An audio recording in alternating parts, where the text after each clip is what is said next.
So I'd like to talk about why the comic book industry is in so much trouble with this COVID-19 virus. Why are other industries hurting but likely to survive while comic books looks like it realistically will crumble under the weight of this economic strain? So there are three school of thoughts I hear a lot about on the internet. Thought number one is that it was just kind of inevitable that the comic market is an outdated concept, that it just wasn't going to be sustainable long term, so this was just bringing on the inevitable quicker. Theory number two, politics has killed comics. So this theory goes along that the inclusion of more and more politics into comics has turned off so many fans that so many fans are leaving and there's not enough fans left to deal with the situation. So that's theory number two I hear. And the third theory is just that the COVID-19 situation is simply just that bad, that its impact on the economy is so terrible that how could we expect the comic market to endure it? So if you examine each of these theories in detail, you will find probably something in each theory that bears the resemblance of truth. But I'm going to say that none of these three situations were the ultimate fall for the comic book industry, if it does indeed fail. So that still doesn't answer the question. The comic industry is in a legitimate bind right now. So how did it get here if it's not any one of those things? Well, really, what's going on right now, if I had to say what is the biggest reason the comic market's failing now, is ultimately the crash of the 90s destroyed the market. Now, okay, some of you people are going, well, wait a minute, that's 20 plus years ago. We've gotten through that. Well, let me explain why the 1990s destroyed the comic book industry in the 2020s. All right, you got to understand the history of comics as a media from before the 90s. I'm not really sure when people started actually collecting comics, when it became like a thing that people would spend hundreds of thousands of dollars on a single book. Really, honestly, I don't know. But I will say that comic book collecting up to before the boom of the 90s was a much more of a niche market. The price of things like Amazing Fantasy 15 and Action Comics #1, while very expensive back in the 80s, was pennies on the dollar compared to what it's worth today, especially if you go back to the 70s. So prior to the 90s, you did have comic book shops. You did have people who bought and collected comics. But comic books were, first and foremost, a disposable form of entertainment. They were available on newsstands. They were available at grocery stores, generic newsstands you might can find on the streets. They were available in bookstores. They were available in convenience stores. Pretty much anywhere that you saw magazines sold, you could buy comic books. Now, largely that was your bigger publishers, but still, the industry has always been driven by the large publishers, Marvel, DC, whoever else is in the top 3 or 4. Those companies are the ones that basically get most of the people into buying and collecting comics. So before the 1990s, you really didn't need comic stores. Now, you did need comic stores if you wanted to be like really into a collector, like if you wanted to go back and find yourself some old Fantastic Fours or whatever. Yeah, and obviously newsstands, they keep something around maybe a month, maybe 2. But I mean, you're not going to find any older books on newsstands. So newsstands is a great way to keep current with comic books, but not really like collect. And that's where the comic stores really kind of filled in. But you don't have a comic market if you don't have new product coming out routinely. You don't have a comic market if you don't have people buying comics. And how did you get people to buy comics? Well, they were largely oriented towards kids at the time.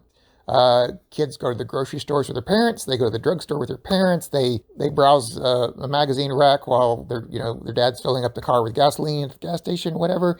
They see Superman, they see Batman, they see the X-Men, they see these comics. And of course, back then they were really cheap. So it made it very easy to get new readers. Now, fast forward to the early 90s. Early 90s, you had the collecting boom. Now, the collecting boom was not just a comic book collecting boom. It was a general pop culture. Really, actually, it started with the sports card industry. But people started realizing at the end of the 80s, beginning of the 90s, is that shoebox full of old sports cards they spent like 10 cents a pack or whatever they used to cost. And they just had sitting around forever. They could open it up and there might be a card in there worth, $100. What just happened is that there was sort of this revelation that people realized, aha, I might just have like a fortune sitting in my glove box or whatever.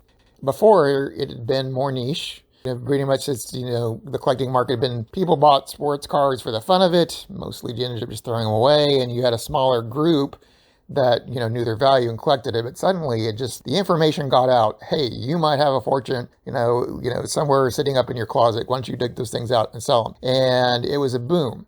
Then people started realizing, oh, wait a minute, these sports cards might be worth something. They quickly started realizing, hey, what about these comic books? And that caused a lot of speculative buying in both markets.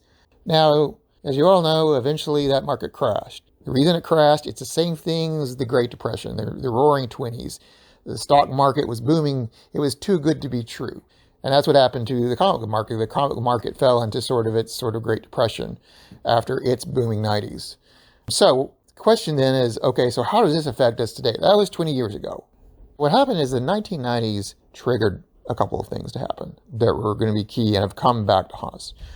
For one thing, the people who were most involved in a lot of speculative buying, who were getting, and as well as genuine fans, not just people who were thinking they could make a buck off it, but also as it became more popular, people who got drawn into it, it was largely the Gen Xers, which of course at the time were pretty young.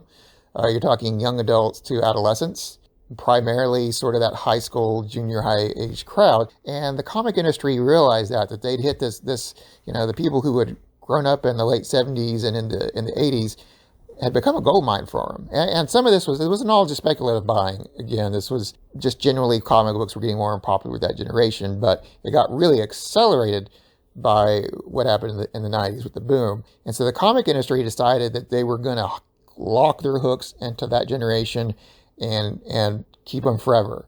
And they have. All right, so why is that a problem? Well, because they have made no serious effort to continue to get the younger generations. I mean, you had basically, 60 years of the comic industry where it was for younger people. So you were constantly bringing in new generations. But when they started targeting a specific generation, they lost sight of future generations. And so now you're not growing your market.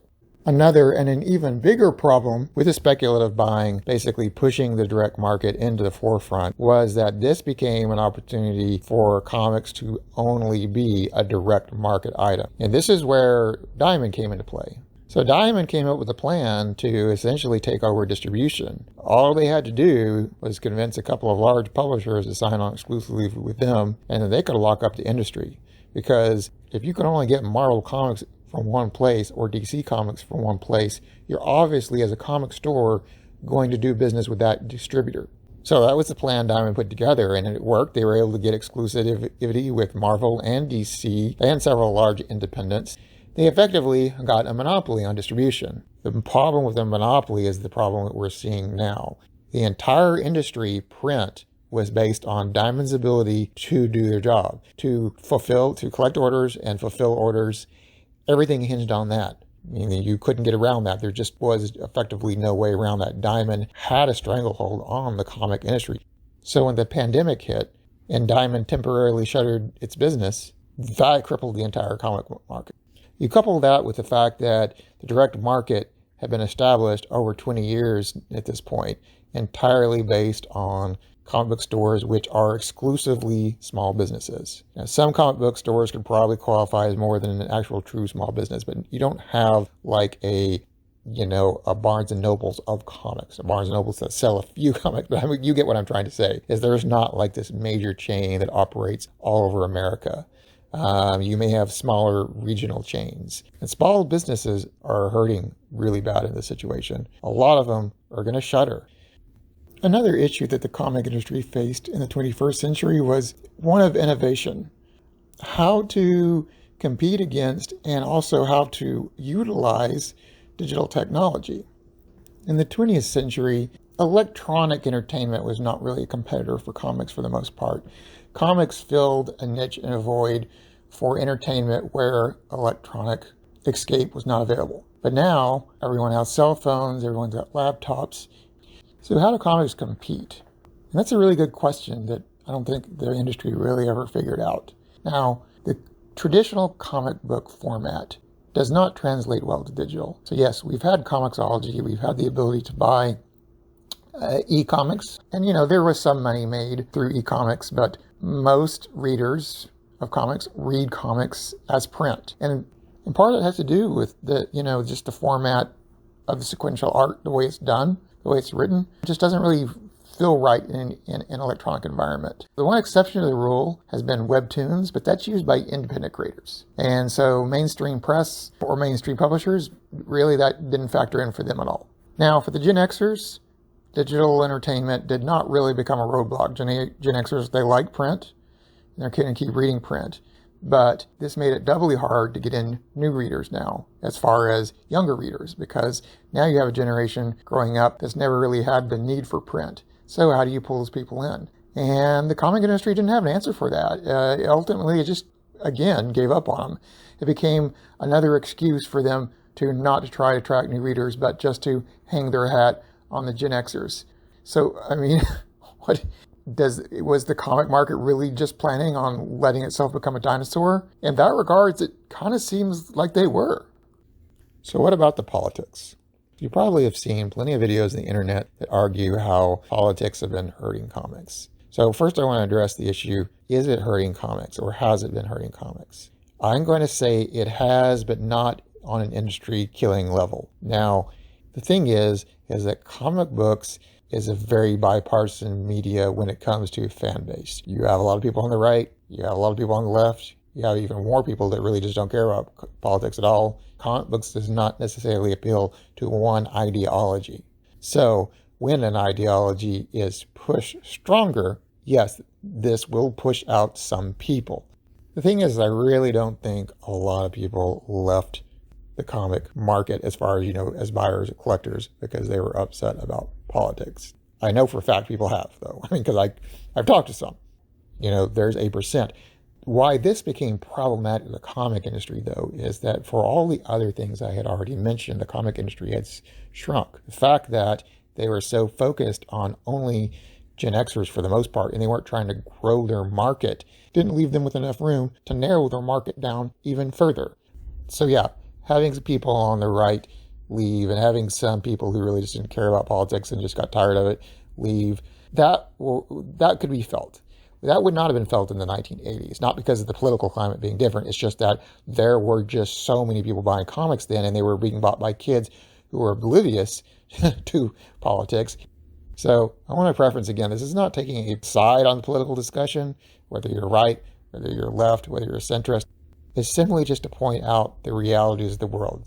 You may feel that your ideology is a true ideology and is worth fighting for. And if you want to fight for it, that's fine, but not everyone is going to agree. So when you're dealing with a commerce environment, yes, you are going to lose a certain amount of audience. If you're in a position where you're healthy enough to do that, fine, great. If you're not, though, expect negative economic impacts. And that is what happened here.